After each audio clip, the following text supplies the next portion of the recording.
I'm Edie Lush, and I'm here in the Hub Culture Pavilion in Davos. It's day 4 of the World Economic Forum. I'm here with Andreas Brodtmann from Berenberg. Thank you very much for coming in. Thanks for having me. Tell me, you have what's called a new banking model, is that right? Tell me about that. It's very funny. I tell you something. A German newspaper recently called us and asked, why is the oldest private bank in Germany, being 420 years old, in the group of companies in Davos, which is global growth companies. And normally these are Indian companies, Chinese companies. And what we told them was that despite the fact that we're a partnership with fully liable personal partners in the business, we have indeed grown quite substantially in 2 fields. One field is private banking, and the other field, which perhaps for you is more interesting, is the capital markets business. So today in London we do have about 100 analysts. We're a team of 220, and probably it's the best comprehensive European equity research on a pan-European all-cap basis. And so this is probably which was the fact why we were invited to join Davos, because it is a fast-growing business. And well, I joined the bank 20 years ago and we were 300, now we are 1,200.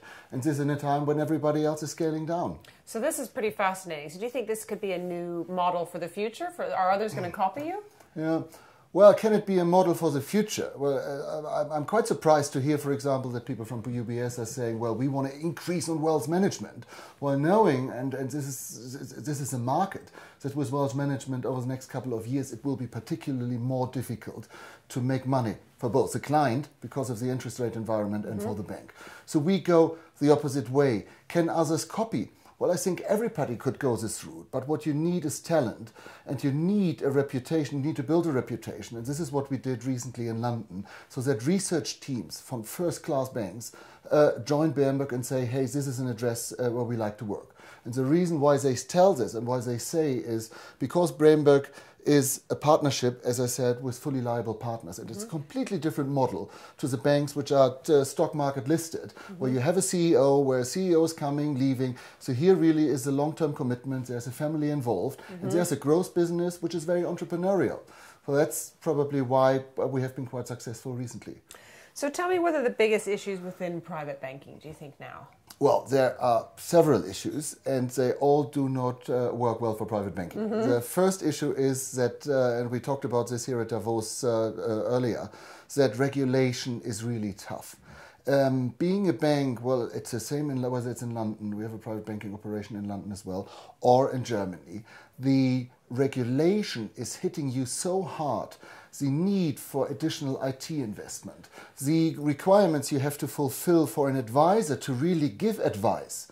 All this is obviously weighing on transactions, is weighing on income, on generation of transaction, which is quite a problem. The other reason is that I think we're living in a private banking world where clients are somewhat frustrated.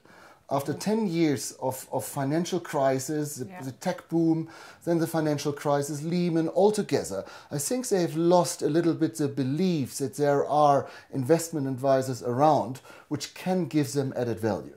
So this is really the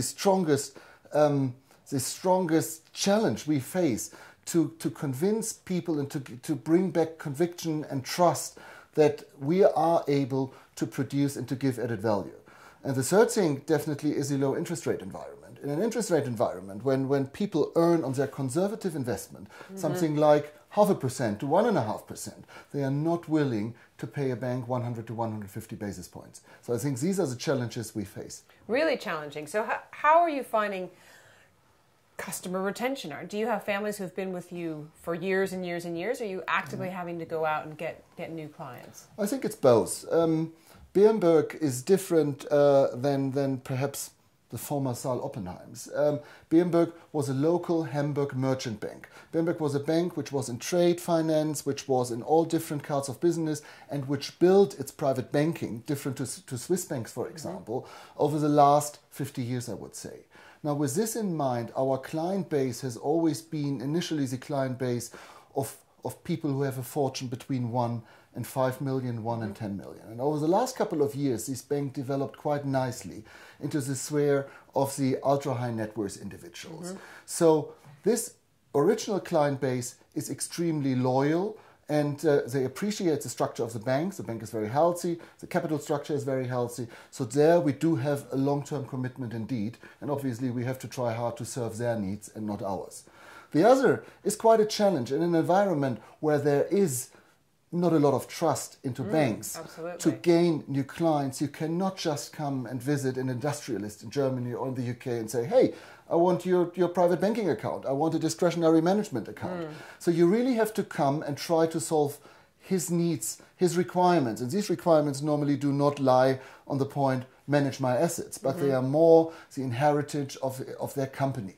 They want to buy another company, they want to raise liquidity, all these kind of things. So this is an approach we've chosen to approach these kind of entrepreneurial clients, not through a private banking approach, but through a more comprehensive overall approach. We're talking about art, we're talking about real estate investments, we're talking about their corporation, we're talking about M&A, we're talking about capital markets transactions, all this. And out of that, perhaps one little piece is private banking. And this is what we feel should be the way. Andreas, thanks so much for stopping by the Hub Culture Pavilion here in Davos, and I'm Edie Lush.